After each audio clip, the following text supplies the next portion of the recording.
안녕하세요. 톡사무 회원 여러분.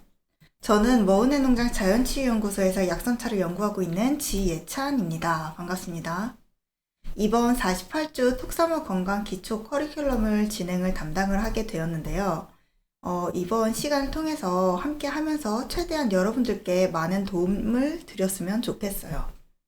저희 커리큘럼은 건강에 대해 잘 알지 못하는 회원분들의 좀 시야를 넓혀주는 목적으로 구성된 프로그램이고, 인체의 우리 몸에 대한 각성, 사람의 마음에 대한 각성, 또 병에 대한 각성 등 병의 원인과 근원에 대한 탐구를 집중적으로 하면서 어떻게 하면은 우리가 병을 벗어날 수 있는가에 대한 탐구를 함께 진행할 것입니다. 네이버 밴드 톡사무 일정 공유에 들어오시면 톡사무 건강 모임에 대한 오프라인 일정을 올려드리오니 보다 폭넓은 지식으로 건강에 대한 탐구와 토론을 하고 싶으신 분은 각 지역 모임에 참여하시면 돼요. 자신과 더 나아가 주변 가족, 지인들 모두 건강하고 행복한 삶을 영위하셨으면 좋겠습니다. 자, 그럼 시작해 볼게요.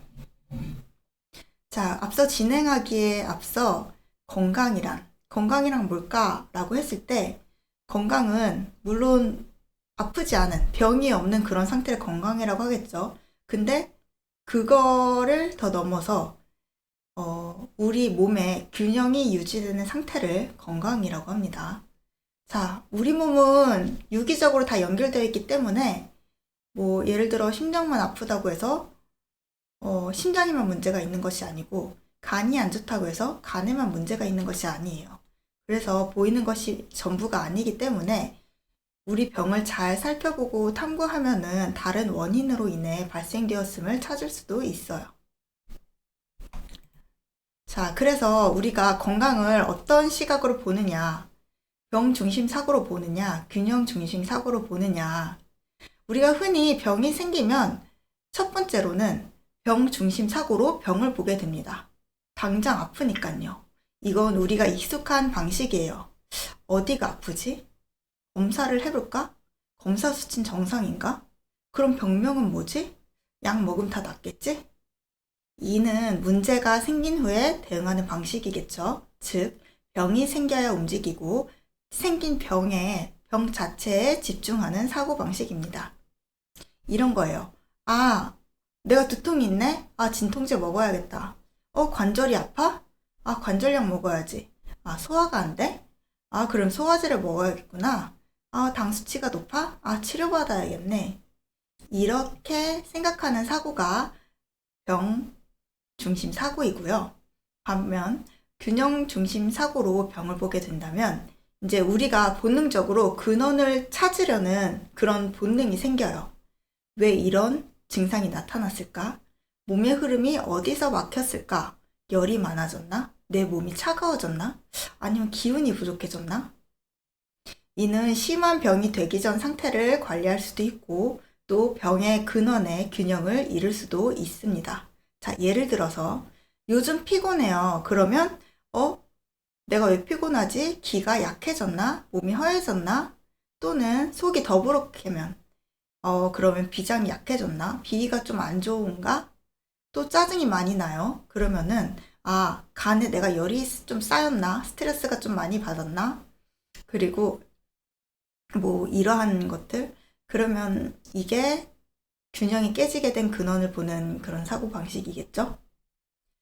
우리는 육신을 가지고 태어났고, 그렇기 때문에 좀 더 세밀하게 우리 스스로를 봐줄 필요가 있습니다.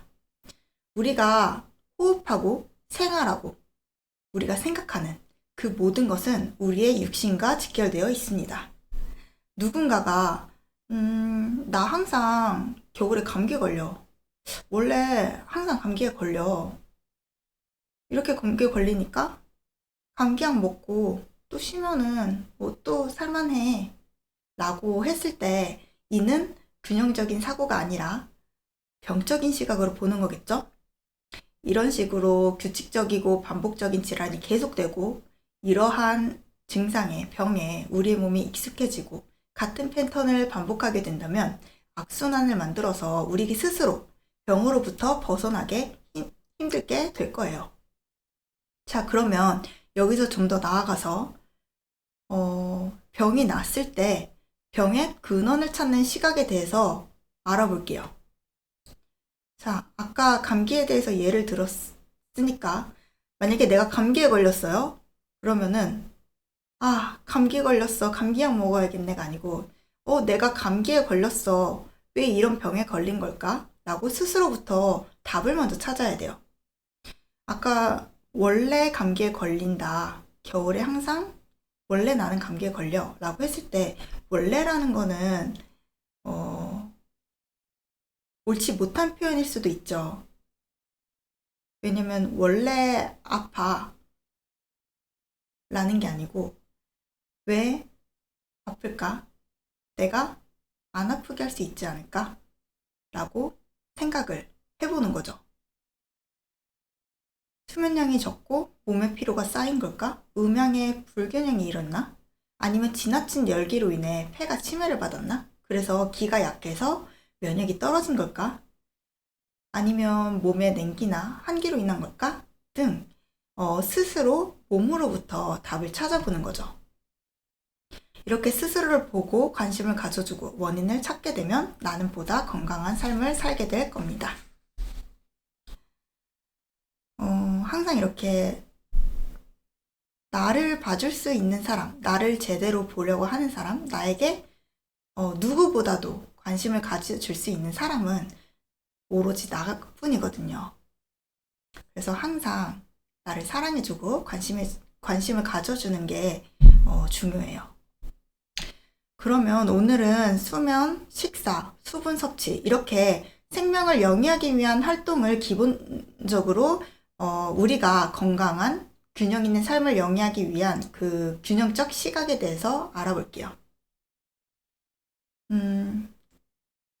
어렸을 때도 그렇고 항상 들어오는 말이 있잖아요. 사람은 충분한 수면을 취해야 한다. 그리고 어린 아이일 때는 일찍 자야지 키가 큰다. 뭐 일찍 자야 된다. 그런 말도 많이 들었죠. 왜일까요? 우리는 수면을 굉장히 중요하게 생각하잖아요. 그 이유는 수면을 제대로 취하지 못한다면 가장 쉽게 음양의 균형이 깨지게 될 거예요. 우리가 수면을 잘 못 잤어요. 그러면 음의 에너지가 회복되지 못할 거고 양의 에너지의 균형도 깨지게 되니까 신체적 또는 정신적 불안, 흥분 상태에 놓일 수 있겠고요. 또 수면이 충분하지 못하면 그날 활동에 제약이 생길 수도 있겠죠. 그 외에도 이제 인터넷을 검색하거나 했을 때 많이 알려져 있는 수면을 취하지 못했을 때 나타나는 증상들, 그런 것들이 이에 해당될 거예요.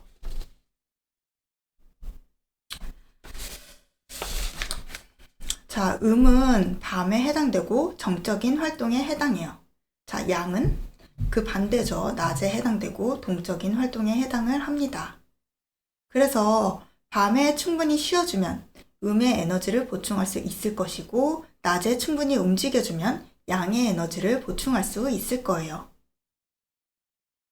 만약에 낮과 밤이 반대되는 삶을 살거나 한쪽으로 치우치는 삶을 산다면 균형이 깨지겠죠. 우리 몸의 밸런스, 균형이 깨질 거예요. 여기서 반대되는 삶이라는 것은 이제 밤낮이 바뀌는 삶일 것이고 또 한쪽으로 치우친 삶은 이제 밤에도 안 자고 낮에도 안 자고 뭐 활동을 한다던가 아니면 밤에도 낮에도 잔다거나 그런 치우친 그런 하루를 의미하겠죠. 자, 수면 이야기가 나온 김에 우리가 수면 자가 진단을 한번 해볼게요. 쭉 보면서 천천히 체크를 해보세요. 해당되는 곳에 이제 체크를 하면 됩니다. 내가 이제 많이 해당이 되는지 아니면 나는 해당이 안 되는지. 해당이 안 되면은 수면의 질이 좋을 것이고 해당이 된다면 수면의 질이 좀 부족함이 있겠죠? 제가 이렇게 넘어가는 게 좀 빠르면은 이제 좀 멈췄다가 체크를 한번 해보세요.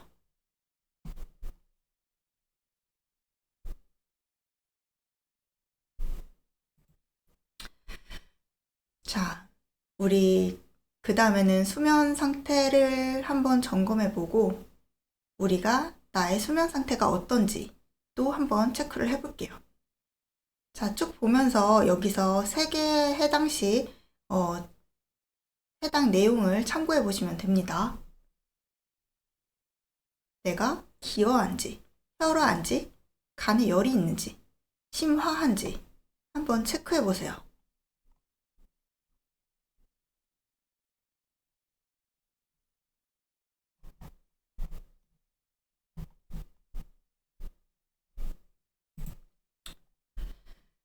우리가 수면으로 취할 수 있는 에너지와 곡기로 채울 수 있는 에너지는 달라요.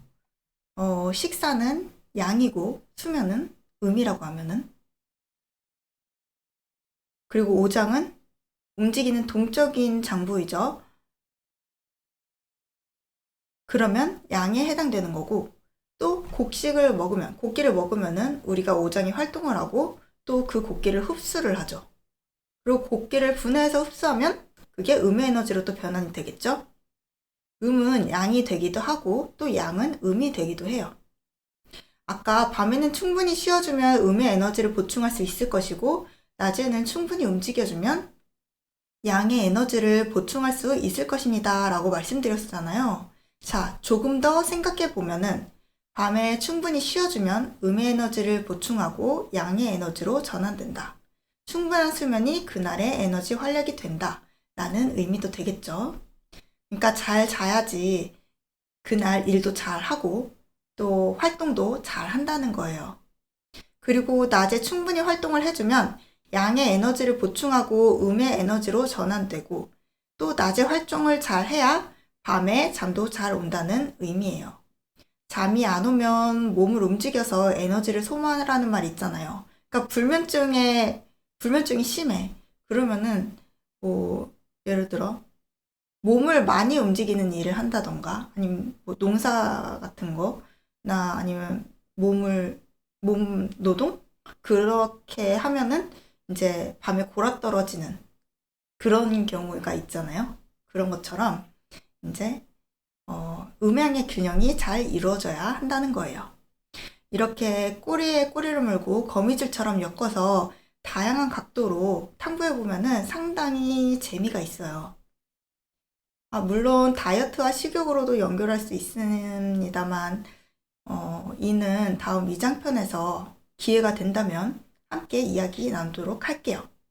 우리가 괜히 막 쓸데없이 많이 먹고 아니면 쓸데없이 막 식욕이 왕성하거나 또는 식욕이 없거나 하는 게 아니거든요. 모두 우리의 몸에 보내는 신호입니다. 그 신호의 결과가 지방이 있고 없고가 될 수 있는 거고요. 자, 그렇다면 물 마시는 건 어떨까요? 우리가 항상 헷갈리잖아요. 누구는 물을 많이 마시라고 하고 또 누구는 물을 많이 마시지 말라고도 하죠. 대체 어떻게 하라는 건지 참 헷갈릴 때가 많이 있어요. 이에 대해서 좀 생각을 해볼게요. 자, 음은 차갑고 안정적인 에너지, 촉촉하고 저장하고 물질적인 것. 양은 따뜻하고 활동적인 에너지, 움직이고 증발시키고 기능적인 것. 이렇게 구분을 할 수가 있는데 중요한 것은 음양을 기준으로 삼을 때 무조건 이건 음이야, 이건 양이야 라고 딱 내가 만든 틀에서 흑백 논리로 보시면 안 되고 음은 양이 될 수도 있고 양은 음이 될 수도 있다 라는 점을 항상 염두에 두고 생각을 해야 해요. 그러니까 복합적으로 여러 각도에서 생각을 해야 되는 거죠. 자, 수분은 일단 음의 성질로 보면 돼요. 물은 차갑고 아래로 오르고 촉촉하게 만들고 또 열을 식혀주죠.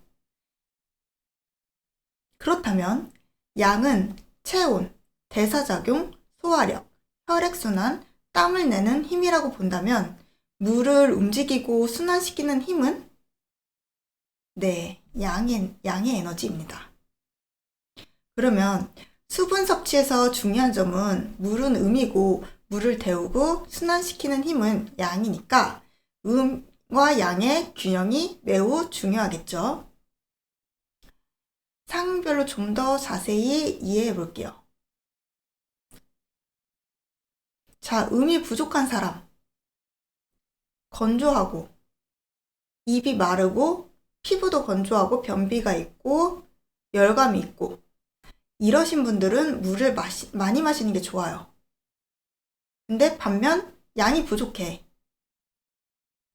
좀 냉해 하는 분은 손발이 차갑고 소화가 약하고 설사가 잦고 아랫배가 냉하다 하다면 물을 많이 마시면 양의 균형이 깨져서 기운이 더 떨어질 수 있겠죠.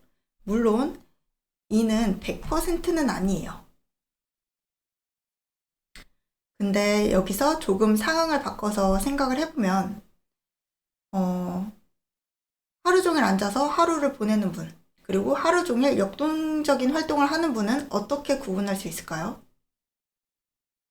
제가 오늘 충분히 이런 말씀드렸던 내용들로 충분히 탐구하고 생각하고 답을 내릴 수 있을 거라고 생각하기 때문에 이 질문은 남겨놓고 넘어가도록 하겠습니다. 아무튼 이렇게 수분은 부족해도 문제, 또 과도해도 문제입니다. 항상 음과 양의 균형을 맞추고 밸런스를 유지해 주는 게 중요해요. 만약 양의 에너지가 부족한데 물을 과도하게 마신다면 부종이나 소화불량, 피로, 설사 등 다양한 증상이 나타날 수 있겠죠. 자, 음의 에너지가 필요하고 수분을 섭취해야지만 그것을 움직이기 위해서는 양의 에너지가 있어야 한다는 거예요. 그렇기 때문에 과도하게 물을 섭취하려고 한다던가 하루 2리터를 꼭 마셔야 한다던가 하는 자신과의 약속은 좀 보다 신중하게 좀 더 생각해서 정하셨으면 하는 그런 바람입니다. 자, 살짝 앞에 내용을 미리 보기로 본다고 하고서 오장육부와 수분의 연결도 잠깐 말씀드려보면 폐는 수분을 퍼뜨리고 비장은 수분을 운반하고 신장은 수분을 저장하고 양은 수분을 증발시킨다고 할 수 있죠. 다음에 좀 더 자세히 살펴볼게요. 이 부분에 대해서는. 자, 이렇게 건강은 양의 균형이 이루어져야 합니다. 무분별하게 소모가 이루어지거나 과도하게 보충되어서도 안 돼요.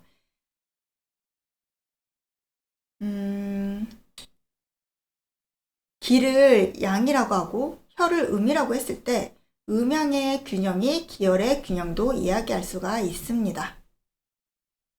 이해하기 쉽게 기는 움직이게 하는 힘, 혈은 영양과 물질. 자, 기가 부족하면 양의 에너지가 부족한 것으로 쉽게 피곤하고 숨이 짧고 무기력하고 소화력이 저하되겠죠. 즉, 움직이는 힘이 약해지는 거죠. 근데 만약에 혈이 부족하다. 그러면 음의 에너지가 부족한 것으로 어지러움, 창백해지고 손발이 차갑고 또 꿈을 많이 꾸면서 이런저런 수면 장애도 발생할 수 있겠죠. 이는 채워주는 영양이 부족하다는 겁니다. 또한 기는 많은데 혈이 부족하다. 그러면 열감이나 불면증, 예민함, 얼굴 붉어짐 등의 증상이 있을 수 있어요. 즉, 양이 과한 상태인 거죠. 기는 혈을 움직이고 혈은 기를 싣고 간다고 합니다. 기가 있어야 혈이 순환을 하고 혈이 충분해야 기도 유지가 되는 거죠. 음양은 원리이고 기혈은 그 원리가 몸 안에서 작동하는 모습이에요.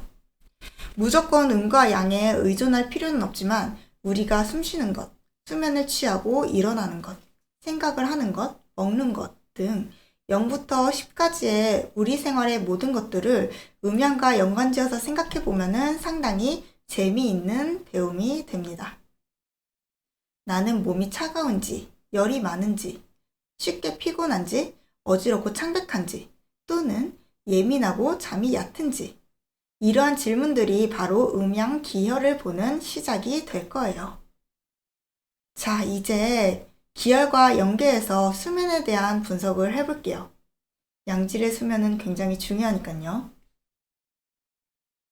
자,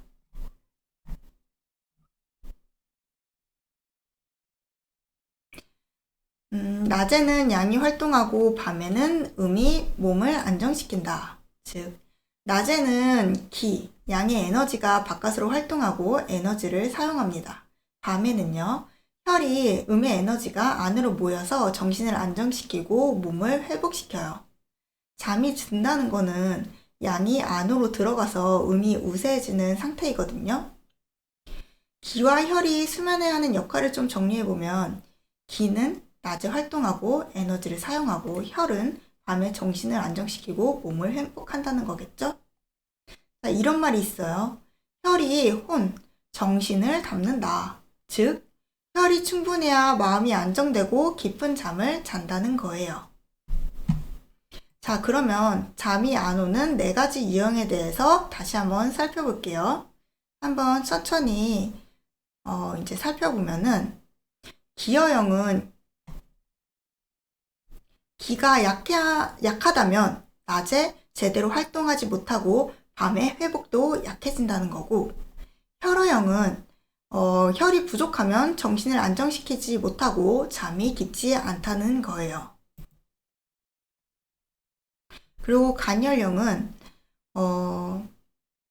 스트레스가 생기고 간에 기가 막히고 열이 발생하고 양이 내려가지 못하고 잠이 깨진다 라는 거고요. 자, 심화형은요, 혈이 부족하고 열은 위로 떠 있고 머리가 식지 않는 거죠. 이러한 원인으로 인해서 잠이 안 온다고 볼 수가 있어요. 그래서 이렇게 천천히 보면서 내가 어디에 해당되나 한번 찾아보는 것도 좋겠죠? 낮에는 기가 바깥으로 활동하고 밤에는 혈이 안에서 안정되는데, 기가 너무 약해도 문제고요. 기가 너무 강해도 문제예요. 혈이 부족해도 문제고 열이 많아도 문제가 됩니다. 자, 그럼 이것들의 핵심은 뭘까요? 네, 결국 핵심은 음양의 균형인 거죠. 자, 쉽게 정리해보면은 잠들기 어렵다면 열이 많고 기가 위로 뜬다는 거고요. 자, 꿈이 많아요. 꿈을 많이 꿔요. 그러면 혈이 부족하다는 거고, 자주 깬다 내가. 그러면 기가 허한 거고. 자, 새벽 3시에 깨어 있어. 그러면 간에 열이 많은 거예요. 자, 그렇다면은 우리가 생활에서 적용할 수 있는 거를 한번 보자면, 기허형은 과로 줄이고 따뜻한 음식 먹고 너무 늦게 자지 않고, 혈어형은요, 규칙적인 식사를 하고 철분과 단백질을 섭취를 하고 밤에 스마트폰을 줄여야 해요. 그렇다면 간혈형, 밤 10시 이후에 감성 자극 피하기, 카페인 줄이기, 가벼운 스트레칭 해주는 것도 좋고요. 자, 심화형은 따뜻한 족욕해주고 깊은 복식 호흡을 해주고, 그리고 나만의 취침 루틴을 만드는 것도 좋습니다. 자, 수면은 단순히 잠의 문제가 아니고 기혈과 음양 균형의 결과입니다. 잠이 안 오는 건 몸이 나를 괴롭히는 게 아니고 몸의 균형이 깨졌다는 신호인 거죠. 자, 여러분,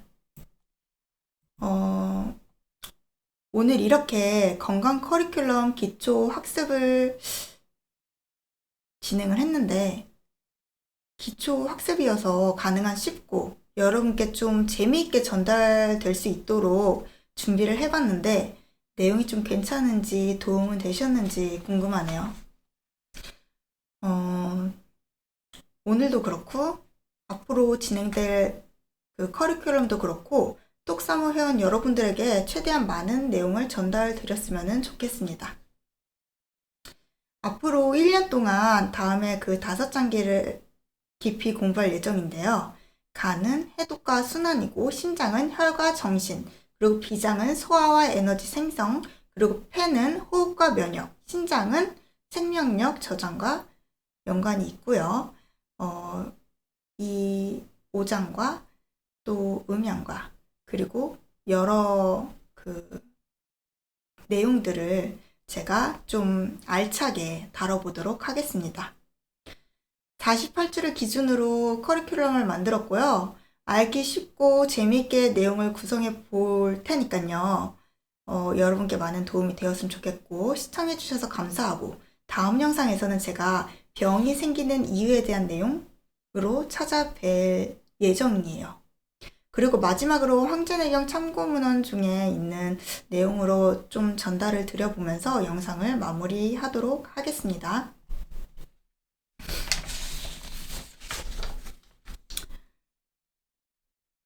곧 천사인 기백에게 물었다. 내가 듣기에는 상고시대 사람들은 대부분 100살까지 살아도 동작이 쇠약해지지 않았다고 합니다. 그런데 지금 사람들은 50살만 넘어도 동작이 모두 쇠약해지는데 이것은 시대 환경적 차이입니까? 아니면 사람들이 양생의 도를 위반해서 그런 것입니까? 기백이 대답하였다. 상고시대 사람들은 양생의 도를 알았기 때문에 천지음양의 자연 변화에 따르고 양생하는 각종 방법을 적당히 이용하면서 음식은 절도 있게 먹고 일상생활도 규칙적으로 하였으며 분별 없이 몸을 괴롭히지 않았기 때문에 몸과 정신을 다 건강하게 할 수 있어 천수를 다 누려 100살을 살 수 있었습니다.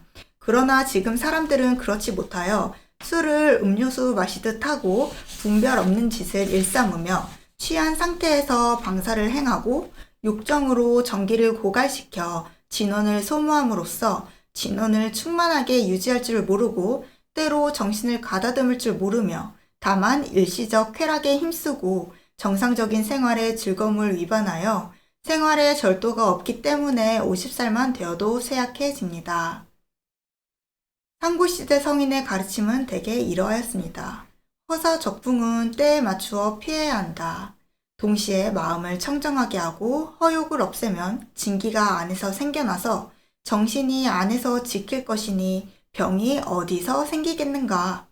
그러므로 마음이 한가로우면 욕심이 적어지고 마음이 안정되어 두려워하지 않게 되며 또 힘든 일을 해도 피곤함을 느끼지 않고 진기가 고르게 되어 순조로움으로 각기 하고자 하는 바를 하여 모두 만족하게 됩니다.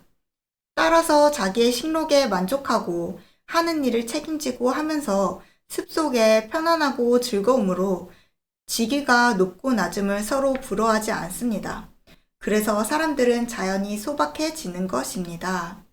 이렇게 되면 바르지 못한 기욕이 눈을 괴롭히지 못하고 음사가 마음을 유혹할 수 없으며 어리석은 사람이나 영리한 사람이나 현명한 사람이나 미련한 사람이나 할 것 없이 두려워하지 않기 때문에 양생의 도에 부합합니다.